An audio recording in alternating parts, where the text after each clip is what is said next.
तो पंड्या का फंडा में आज आपके लिए एक ऐसा स्टॉक है जहां पे शानदार वैल्यूएशन इस समय देखने को मिल रहे हैं और वो स्टॉक है जिंदल 100। यहां पर खरीदारी की राय आपको दी जा रही है 85 रुपए के इमीडिएट टारगेट के साथ। लेकिन मैं आपको याद दिला दूं, ये कंपनी जो आयरन एंड स्टील पाइप्स बनाती है, इसका 2020 का, जी हां, करंट ईयर का जो हाई है वो करीब 102 रुपए का है।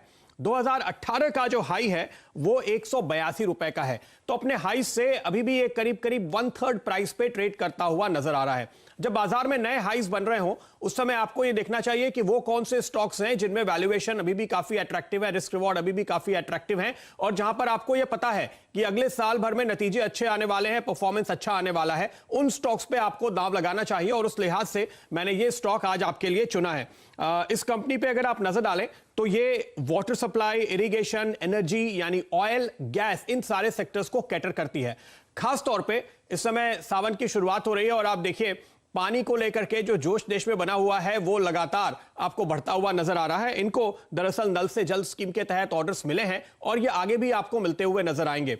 उत्तर प्रदेश जैसे राज्य जहां पे लोग काफी लौट कर गए हैं बड़े शहरों से, वो ये तैयारी कर रहे हैं कि वो अपने राज्यों में जो प्रोजेक्ट्स हैं उनको जोर दें, क्योंकि वहां पे उनको मजदूर इस समय मिल रहे हैं, वहां पर कामकाज करने वाले लोग मिल रहे हैं, और इस तरह की स्कीम में एक के बाद एक ऑर्डर इसी वजह से आपको निकलते हुए नजर आ रहे हैं। कुछ और राज्य सरकारों की ओर से भी इनको ऑर्डर मिले हैं, जैसे कि गुजरात, महाराष्ट्र, राजस्थान और कुछ दक्षिण भारत के राज्यों से, तमिलनाडु से इनको ऑर्डर मिलता हुआ नजर आया है। तो अक्रॉस पूरे देश भर में आप देखिए अलग अलग राज्यों से इनको इस समय ये ऑर्डर का फ्लो मिलता हुआ दिखाई दे रहा है। दूसरी अहम बात, जो बड़ी तेल और गैस कंपनियां हैं देश में भी और देश के बाहर भी इनको ये सप्लाई करते हैं, और एक्सपोर्ट के कारोबार में भी इनका एक काफी अच्छा खासा हाथ है। और जैसे कि हम बात कर रहे हैं कि एक्सपोर्ट पर फोकस सरकार का बढ़ रहा है और वहां पर कोई भी राहत मिलती हुई नजर आती है तो वो इस सेक्टर के लिए, इस कंपनी के लिए बेहतर होगी। गेल, ओएनजीसी, ये कुछ बड़े क्लाइंट्स हैं इनके देश में, शेल, शेवरॉन, ये कुछ ऐसे क्लाइंट हैं इनके विदेशों में। और जहां क्रूड एक तरफ स्टेबलाइज हुआ है तो ग्लोबल डिमांड लौटती हुई नजर आ रही है, और दूसरे हमारे देश में खास तौर पे गैस की सप्लाई को और बेहतर करने के लिए वहां पर नए निवेश होने वाले हैं। तो आपको जीएसपीएल, गुजरात गैस, गेल, जो कि अब अपनी पाइपलाइन की कंपनी को अलग करके खास तौर पे पाइपलाइन बढ़ाने पर जोर देने वाला है, वहां से ऑर्डर फ्लो बढ़ेगा। और ऑलरेडी अगर आप देखें तो इनके ऑर्डर फ्लो काफी स्ट्रांग है। एक बहुत अच्छी बात जो इसके फाइनेंशियल में मुझे नजर आई और जिस वजह से ये कंपनी मुझे पसंद आती है, देखिए जब मुश्किल दौर है उस समय भी ये डेट कम कर रहे हैं, तो कैश फ्लो इनका स्ट्रांग बना हुआ है। इस कंपनी के ऊपर जो कुल कर्ज हुआ करता था 8,000 करोड़ रुपए का, वो अब घट के 5,200 करोड़ पे आ गया है। पिछले क्वार्टर के नतीजे में भी खास तौर पे इसी चीज पे नजर थी, इन्होंने करीब 500 करोड़ से अपना डेट कम किया है। तो ऐसे समय में जो कंपनी अपनी पोजीशन को, अपनी बैलेंस शीट को स्ट्रांग कर रही है, उनमें रिवाइवल उतना ही शानदार आता हुआ दिखाई देगा।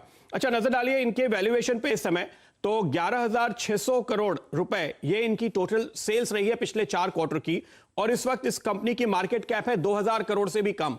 यानी वैल्यूएशन गैप बहुत बड़ा है। अगर आप इनकी सेल्स के हिसाब से देखें, 7,000 करोड़ की ऑर्डर बुक है जो अगले 1 साल में एग्जीक्यूट होगी, तो तकरीबन 60% के ऑर्डर तो ऑलरेडी है, सिर्फ 40% और जुटाने हैं, और इनकी ग्रोथ करीब 35% की इसने सस्टेन की है इसी वजह से, क्योंकि इन सारे सेगमेंट से इनको काफी अच्छे ऑर्डर मिले हैं। एक बड़ा एडवांटेज कंपनी को यह होता है कि इसका देश के अलग अलग राज्यों में प्लांट है, तो गुजरात में है, महाराष्ट्र में है और दक्षिण भारत में इनका प्लांट है। तो जाहिर है कि कर्नाटका के प्लांट से ये साउथ को सप्लाई करते हैं, गुजरात के प्लांट से, महाराष्ट्र के प्लांट से ये पश्चिम और मध्य भारत को सप्लाई करते हैं, तो उस लिहाज से इनका मार्जिन बेहतर बना रहता है।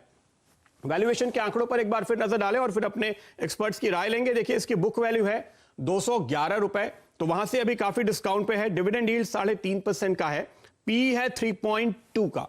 तो हर एक पैरामीटर पे हमने अलग अलग नजर डाली। ये स्टॉक आपको काफी अट्रैक्टिव नजर आता है, बैलेंस शीट स्ट्रांग हो रही है, ऑर्डर बुक बेहतरीन है। तो अगर आप ये सोच रहे हैं कि आपने तेजी में कोई मल्टी बैगर पकड़ के बहुत पैसा अभी नहीं कमाया और आपको अभी भी एंट्री का मौका एक शानदार स्टॉक में चाहिए, तो ये वो स्टॉक साफ तौर पे मुझे नजर आ रहा है। प्रकाश गाबा हमारे साथ बने हुए हैं क्या, तो उनकी राय लेते हैं इस चार्ट पे। नहीं, राजेश सातपुते जी हैं मेरे ख्याल से। राजेश जी, आप जरा नजर डालिए इस चार्ट पे, क्या कहते हैं आप? प्रदीप जी, इसमें एक तो फ्रेश ब्रेकआउट हुआ है, 62 का एक रेजिस्टेंस था, 62, 64, ये एक स्विंग हाई का क्लस्टर है, तो इट्स क्लियरली एक ब्रेकआउट कैंडिडेट है। और ऊपर में मुझे लगता है कि इसका जो पोजिशनल टारगेट अनफोल्ड हो रहा है वो करीबन 80 का है। अगर आप वीकली चार्ट पे चले जाए तो इससे पॉजिटिव डाइवर्जेंस, जिसका टारगेट 80 होगा। So for me it's a buy. मेरा स्टॉप लॉस होगा इसका 60 का पोजिशनली, और for the target of 80।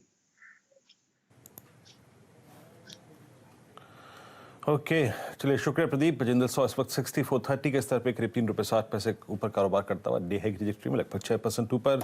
Meanwhile अभी हमने कुछ स्टॉक्स पे फोकस किया था, उसमें अगर आप देखें जब उद्यन के साथ डिस्कशन कर रहे थे M&M का जिक्र हुआ था, 546 M&M डे हाई, मार्केट से डे हाई, और निफ्टी बैंक